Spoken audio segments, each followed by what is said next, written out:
I've personally worked one-on-one with some of the top producing life insurance brokers on the planet. Yes, I'm 23, but I'm going to break down what they have in common, right? So I'm going to start with the things I like, because there's also some things that I don't like, especially the ones that are more recruiting heavy. Some of this stuff is just like some of this stuff. Granted, is my opinion, but other than that, it's more of a general analysis, right? So the first thing they have in common is they have multiple sources. Oh, come on, stupid computer! I gotta click it first.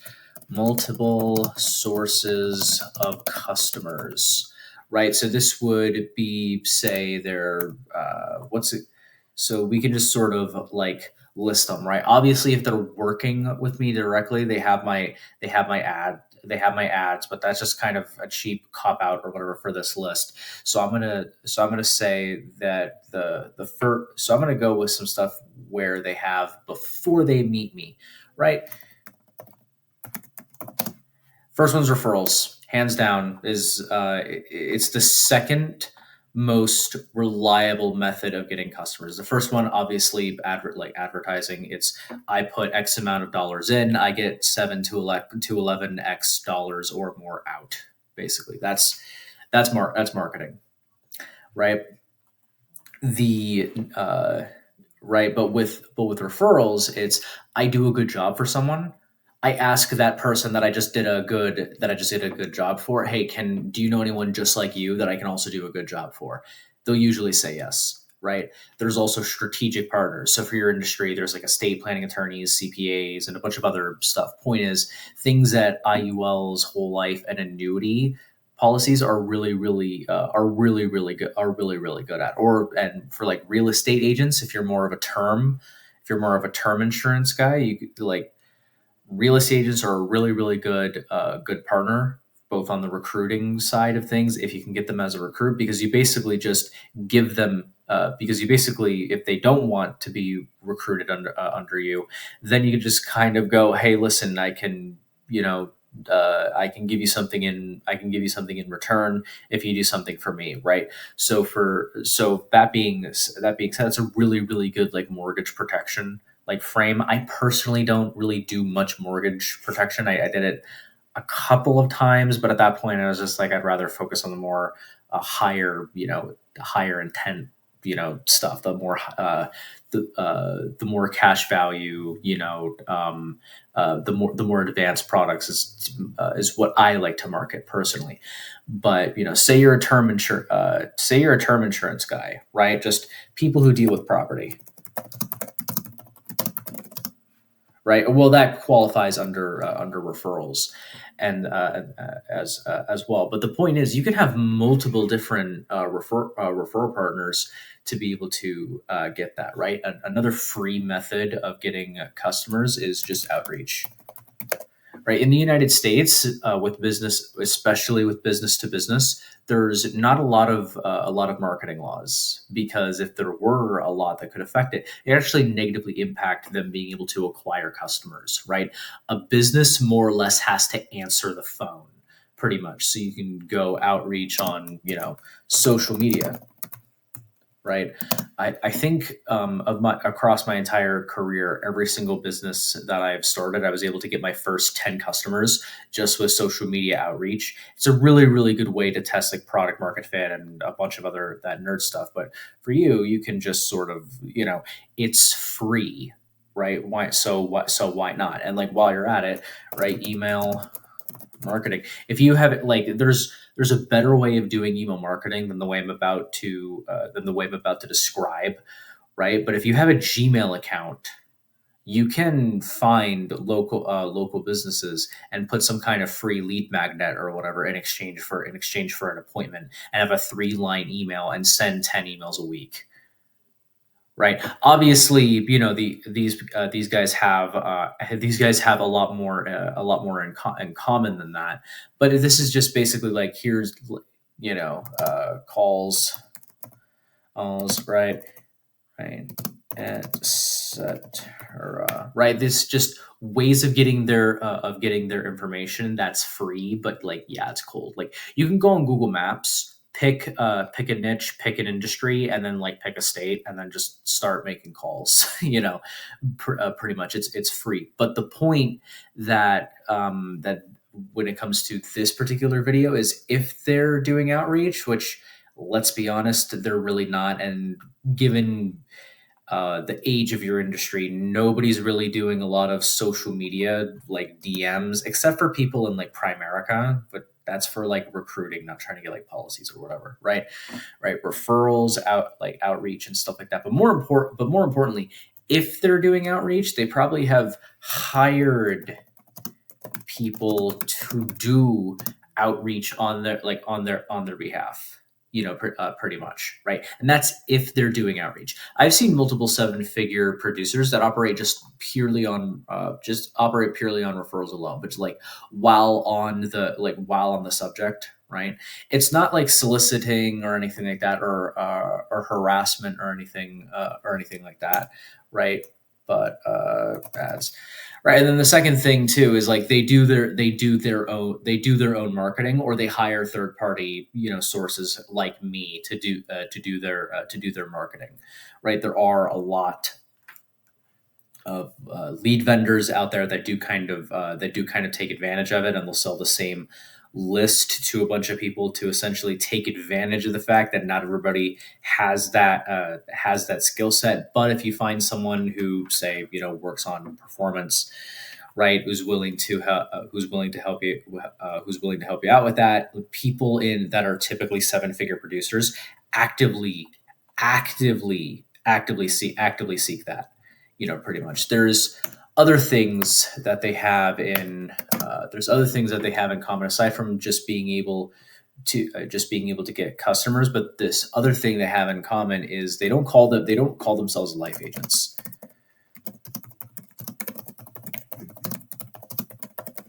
I mean, they might, but I personally haven't met a life agent that does seven figures that calls themselves a life agent, right? They might call themselves. They make as an example, they might call themselves an independent broker.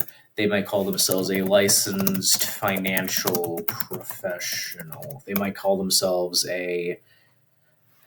There's too many of you that aren't doing seven figures that are claiming falsely that are doing seven figures that call yourselves a financial coach, right? Stop doing that. If they have the right licensing, they might call themselves a financial advisor, right? So if they're variable licensed as well, like say Series 63 or like Series 7, right? They might call themselves that. The point is, right? The point is they're using that to position themselves better.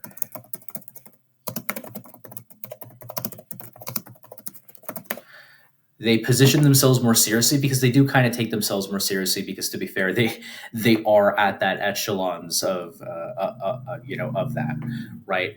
If you have a group if you have any kind of, this is called a bell curve. If you have any group of 100 people, 10 of those people are going to do really well, but out of those 10 people, you're going to have 3 people of the 10 people that do very well, whose accomplishments within that 3 are like drastically eclipse those 7, but that 7 drastically outclips the remaining 93. But you're also going to have an equal number of people within that 100. You're going to have the bottom 10 that just leave, right? And then the rest of them, they just kind of do it part-time and not do it full, and not taking themselves seriously and stuff like that, right? Number 3 of things that they have in common is they maximize average order value, right? I capitalized that letter incorrectly, but basically, like there's 2 ways of maximizing each order value for your industry, right? The first way, I'll just say like maximize order value. Oh wait, no, sorry, I already typed that. But the first way that they do that is with cross selling, right? So you might be in a position where, say, hypothetically, like they come to you for, they come to you for an annuity, right? You take the 10% of the annuity fee that can be taken out without surrender charges, and you a year, and you drip feed that into, say, an index universal life insurance policy, right? And you close a loop that, right? The second thing is, if they come to you for that, you can do IULs for the grandkids, the spouse, and stuff like that, right? Cross selling is a really good way of doing that. And the second thing that they do, and this is really good if like you have anything, if you have any existing annuities within your current customer base who where like the time on it is like up, if they did like a 2 year, 5 year, 10 year, or whatever, right? You could just sort of, they hit back up existing customers every year, every year, right? In other words, they're making sure that one client, no matter what, even if it takes time, is worth five, right? I've been in training calls with some of my clients that do the seven figure mark. This is more or less how they do it. Find a way to get customers, do a good job with said customer, turn customer into a referral partner, look for more referral partners, scale, just yourself, then find outsourced parties and do it on your behalf, right? Some of the things that they